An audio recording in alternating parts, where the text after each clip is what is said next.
It's an understatement to say that Nevada is being tested economically like never before. But we have to put Nevadans back to work and our economy back on track. And we've got a lot of fighting ahead of us. More importantly, we've got a lot of fight left in us. Isn't that right? And really how we react to this crisis is about renewing our future and not repeating the past. We know who's responsible for what took place in Nevada.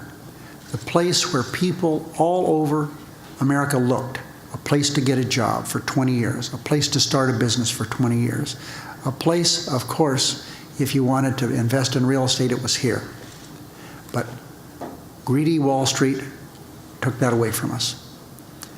That's unfortunate. Reckless Wall Street's banks, they gambled with our money. They gambled with our jobs, and they lost.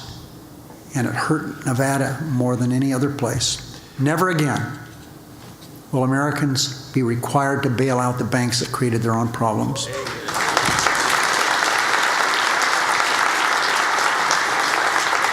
Right now, we're working on improving our economy. We want to make sure that every Nevadan who wants to work has a job. That's what is important. We're going to make Nevada a world leader in generating renewable energy, and it's something that we've made great strides in doing. And a lot of it has been because of our work with this university. This university, within the foreseeable future, is going to be the leader in renewable energy, especially solar energy. I think that's pretty clear. The president knows that we're a state full of fighters. We're going to continue to fight for everything that we've got. We need to do that. You know, we are the battle-born state, 1864, October 31st. We're going to continue to fight because we're on the right side of this fight. Our role in government, especially in difficult times like these, is to break down barriers that are standing in the way of innovation, to unleash the ingenuity that springs from our people, to give an impetus to businesses to grow and expand. That's not some abstract theory. We've seen the results. We've seen what we can do to catalyze job growth in the private sector. And one of the places we've seen it most is in the clean energy sector, an industry that will not only produce jobs of the future, but help free America from our dependence on foreign oil in the process, clean up our environment in the process, improve our national security in the process. That's what we're working to do with the clean energy manufacturing tax credits that we enacted last year, thanks to Harry's leadership. We said to clean energy companies, if you're willing to put up 70% of the capital for a worthy project, a clean energy project, we'll put up the remaining 30%. To put it another way, for every dollar we invest, we leverage 2 more private sector dollars. We're betting on the ingenuity and talent of American businesses. Now, my attitude and Harry's attitude is that if an American company wants to create jobs and grow, we should be there to help them do it.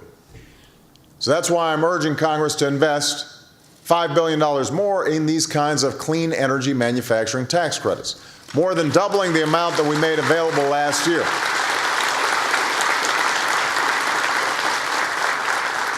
And this investment would generate nearly 40,000 jobs and $12 billion or more in private sector investment, which could trigger an additional 90,000 jobs.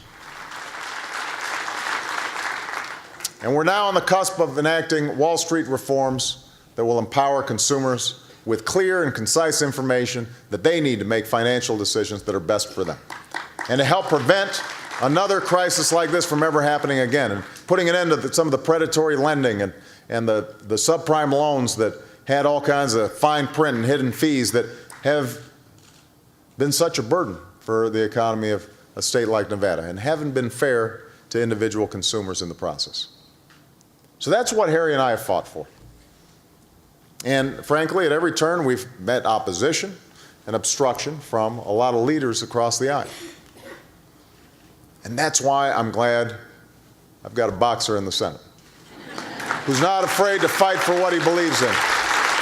And Harry and I are going to keep on fighting until wages and incomes are rising and businesses are hiring again right here in Nevada and Americans are headed back to work again and we've recovered from this recession and we're actually rebuilding this economy stronger than before.